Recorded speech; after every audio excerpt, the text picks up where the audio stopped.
Oh,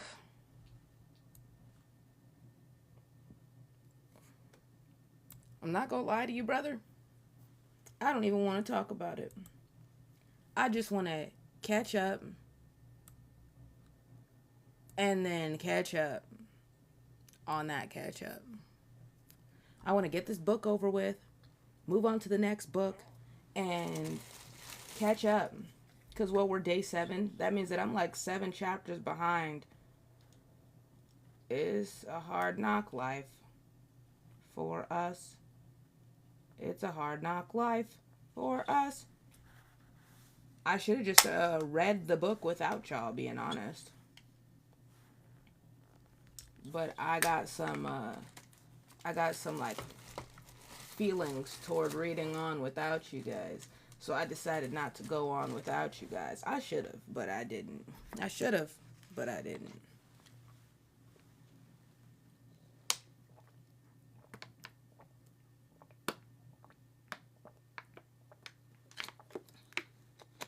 Ugh, I hate Arrowhead water. Tastes weird.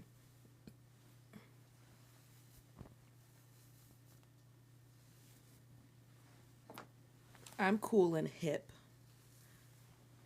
with my blonde hair. Cool and hip. Like, you know, the hip and cool guys. I'm just cool like that. Super hypnotic. Super hip. I need something for my lips and then I can start reading. It's like the thought of reading these last 5 chapters of this book overwhelmed me so much that I just did not do it. Just the thought of it.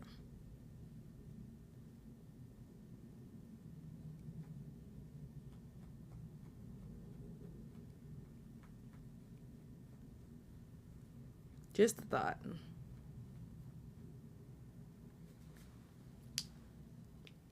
It's like I couldn't read it.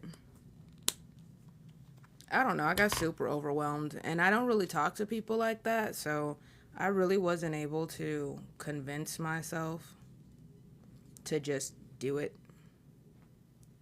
I tried. But it took me like a week to get there.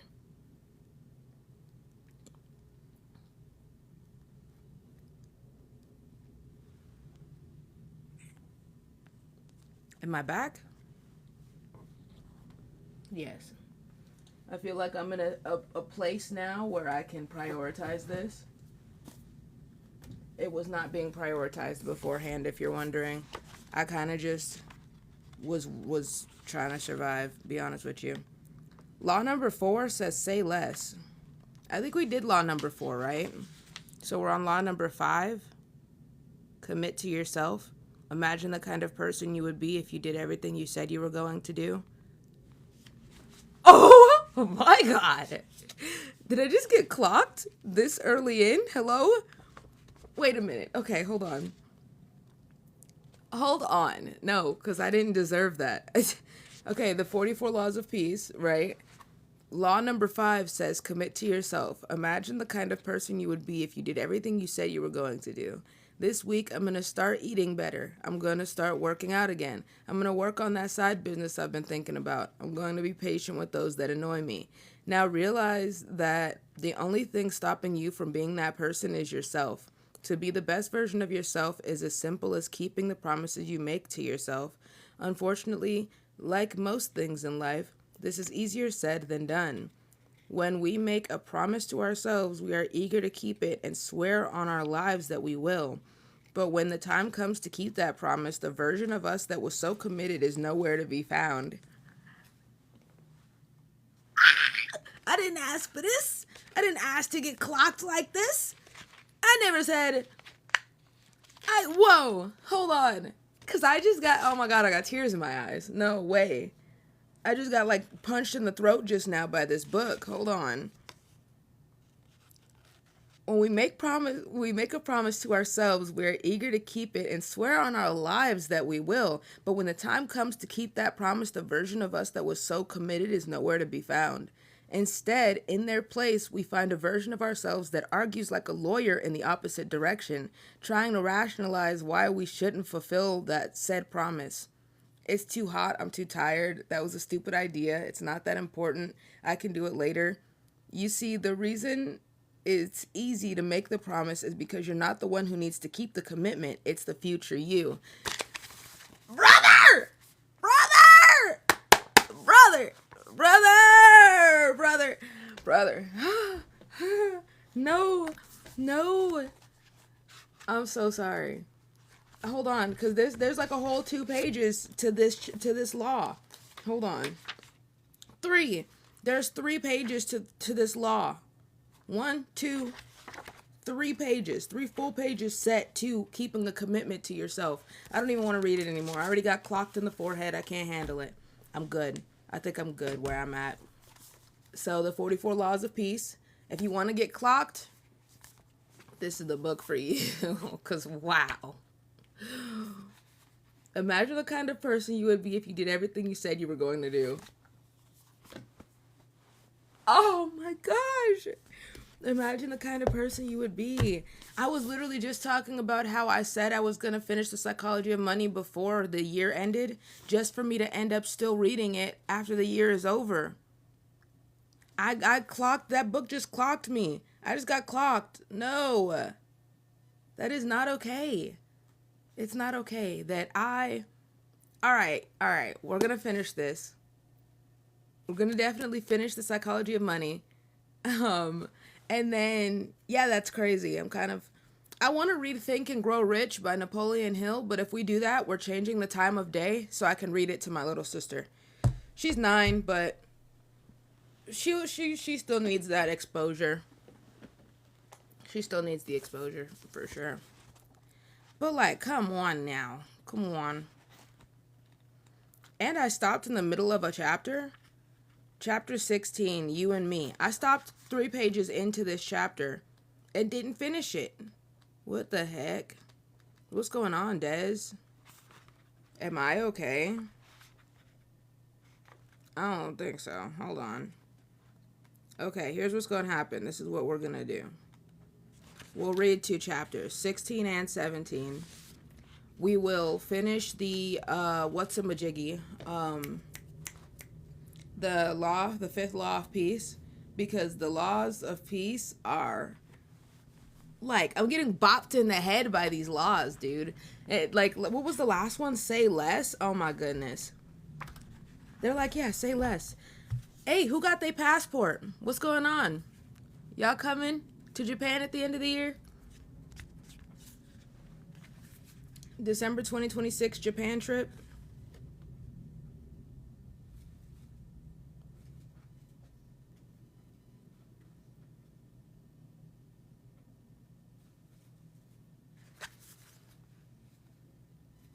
I like looking at my passport. I just like to look at it. It just reminds me that I want to be somewhere.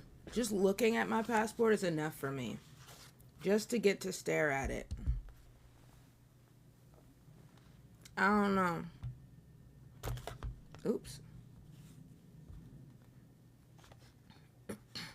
Okay, it's 8:09. So what I'm going to do is I'm going to turn this into one of those.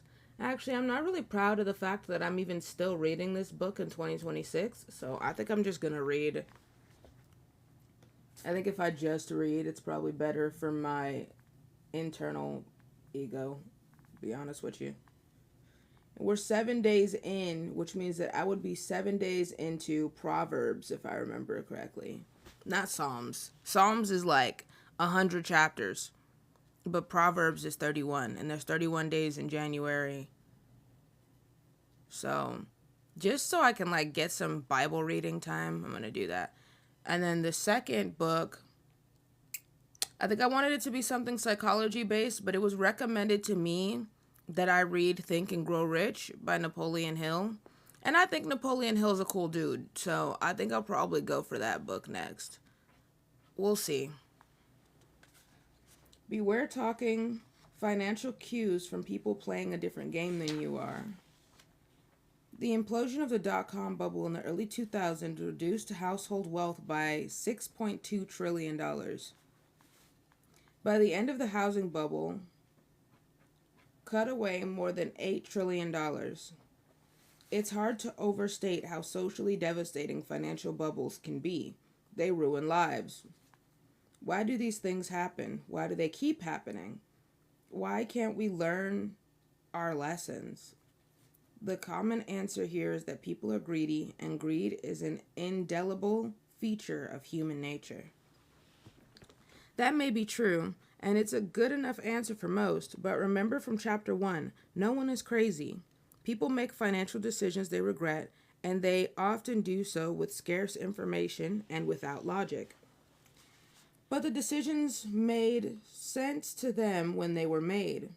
Blaming bubbles on greed and stopping there misses important lessons about how and why people rationalize what, in hindsight, look like greedy decisions.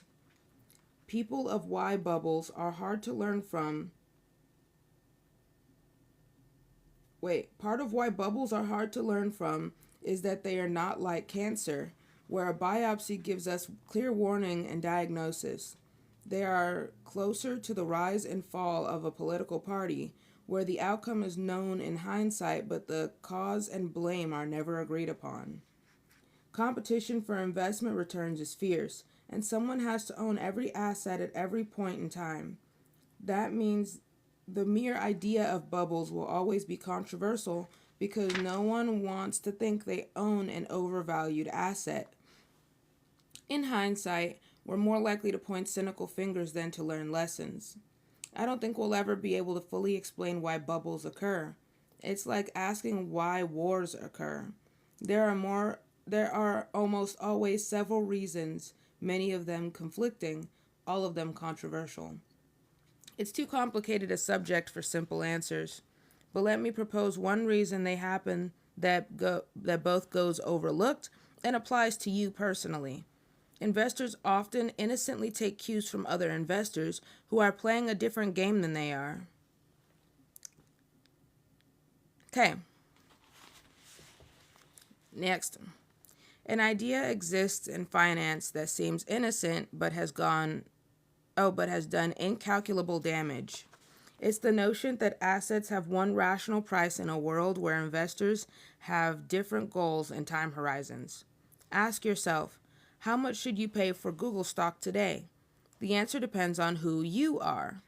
Do you have a 30-year time horizon when the smart price to pay involves a sober analysis of Google's discounted cash flows over the next 30 years?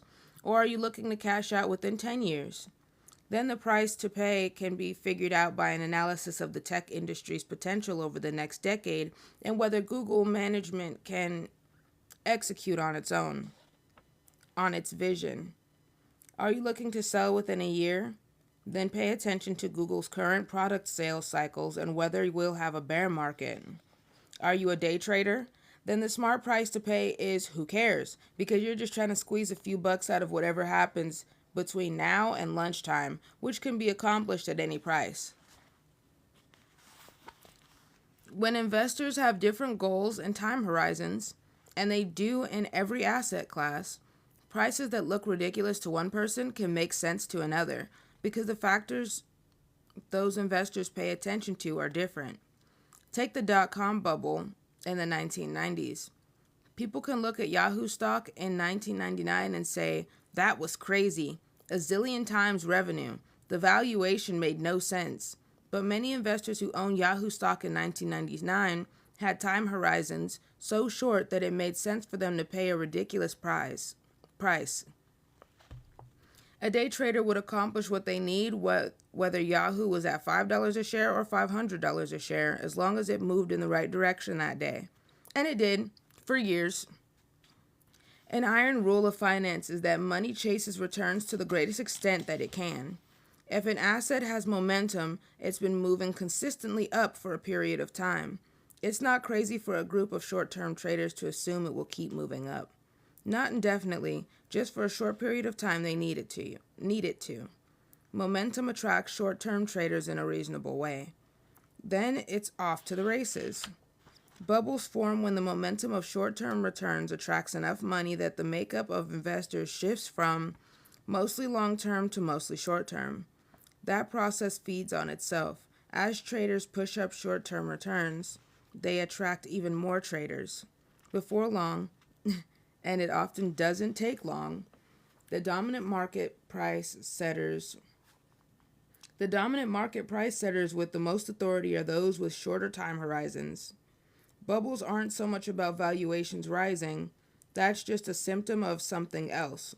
Time horizons shrinking as more short-term traders enter the playing field.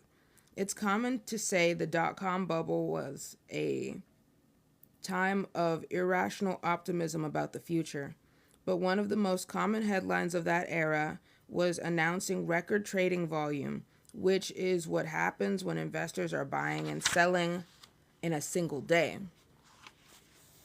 Investors, particularly the ones setting prices, were not thinking about the next 20 years. The average mutual fund had 120% annual turnover in 1999, meaning they were at most thinking about the next 10 months. So were the individual investors who bought those mutual funds. Maggie Mahar wrote in her book, Bull. Thank you for the hearts. Thank you for the heart me. Thank you for the roses. Thank you for the love. I appreciate you. Thank you for the sharing of the live, Jack. Thank you, thank you. Thanks, all of you. Appreciate you. Appreciate you, big dog. Appreciate you. Okay. By the mid 90s. That's how you spell 90s?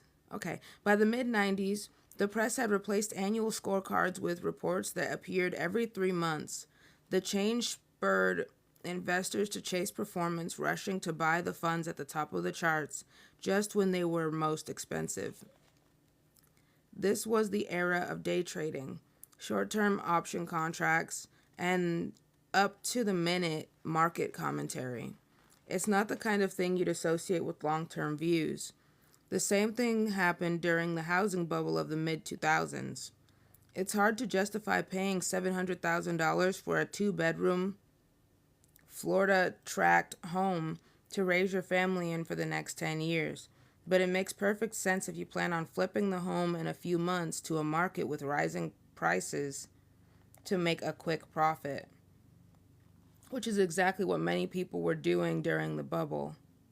Data from Atom, ATTOM, a company that tracks real estate transactions, shows the number of houses in America that sold more than once in a 12-month period.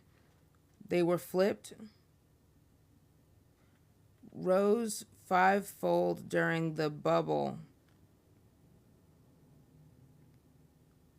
Okay. From 20,000 in the first quarter of 2000 to over 100,000 in the first quarter of 2004. Flipping plunged after the bubble to less than 40,000 per quarter, where it's roughly remained since. Do you think these flippers cared about long-term price-to-rent ratios, or whether the price they paid were backed up by long-term income growth? Of course not. Those numbers weren't relevant to their game. The only thing that mattered to flippers was the price of the home. The price of the home would be more next month than it was this month. And for many years, it was. You could say a lot about these investors. You can call them speculators. You can call them irresponsible. You could shake your head at their willingness to take huge risks. But I don't think you can call all of them irrational.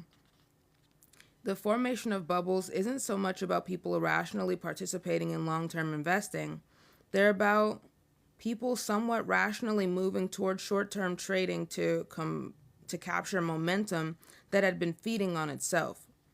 What do you expect people to do when momentum creates a big short-term return potential? Sit and watch patiently? Never. That's not how the world works. Profits will always be chased, and short-term traders operate in an area where the rules governing long-term investing, particularly around valuation, are ignored because they're irrelevant to the game being played. That's where things get interesting and where the problems begin. Bubbles do their damage when long-term investors playing one game start taking their cues from those short-term traders playing another. Cisco stock rose 300% in 1999 to $60 per share. At that price, the company was valued at $600 billion, which is insane. Few actually thought it was worth that much. The day traders were just having their fun. Economist Burton Malkiel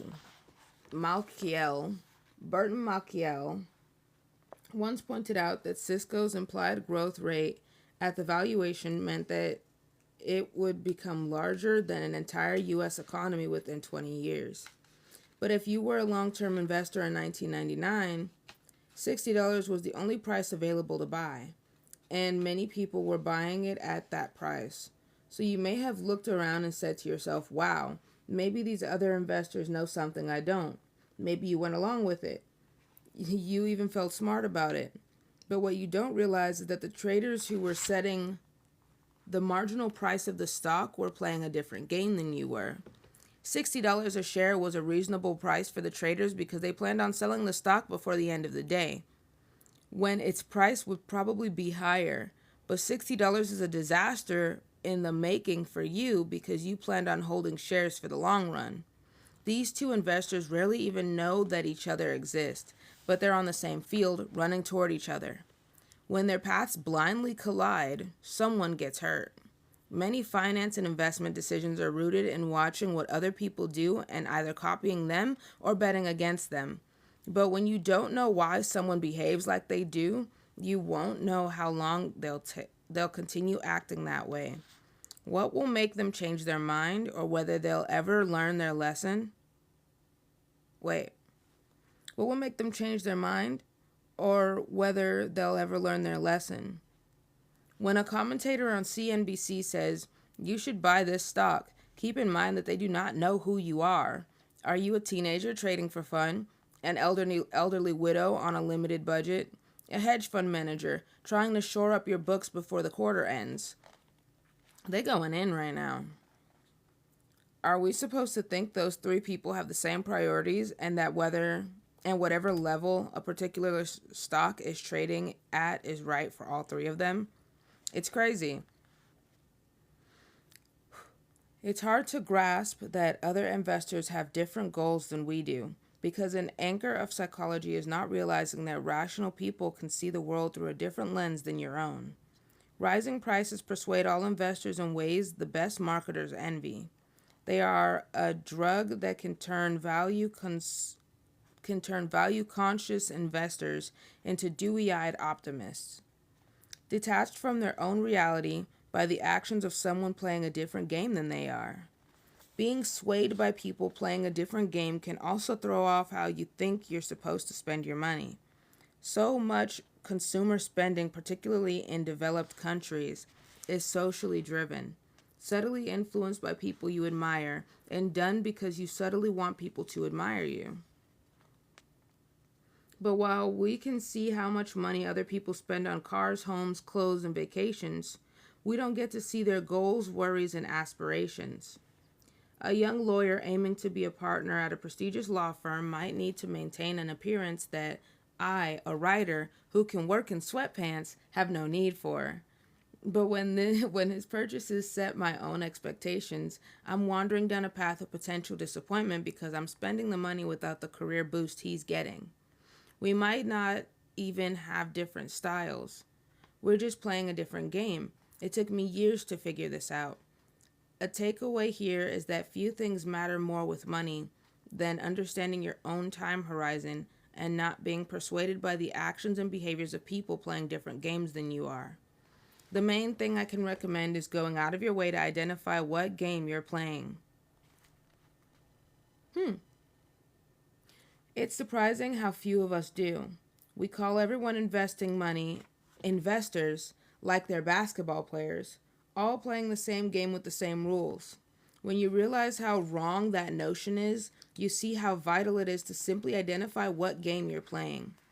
How I invest my own money is detailed in chapter 20, but years ago I wrote out I'm a passive investor, optimistic in the world's ability to generate real economic growth, and I'm confident that over the next 30 years, that growth will accrue to my investments.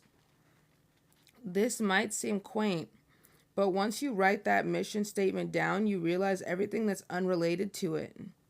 What the market did this year, or whether we'll have a recession next year, is part of a game I'm not playing. So I don't pay attention to it, but am in no danger of being persuaded by it. Next, let's talk about pessimism. Chapter 17 is called The Seduction of Pessimism. Seduction of it. There's a seduction to it. So, chapter 16. Basically, if you're going to listen to these investment gurus who make a bunch of money every day, make sure that y'all are playing the same game, because investing in stocks doesn't mean that everybody's playing the same game. Just because everybody's investing, that does not mean you're all playing the same game. Keep that in mind. Now, 17, the seduction of pessimism. Optimism sounds like a sales pitch. Pessimism sounds like someone trying to help you. Really now? Does it? All right. What time is it? 27.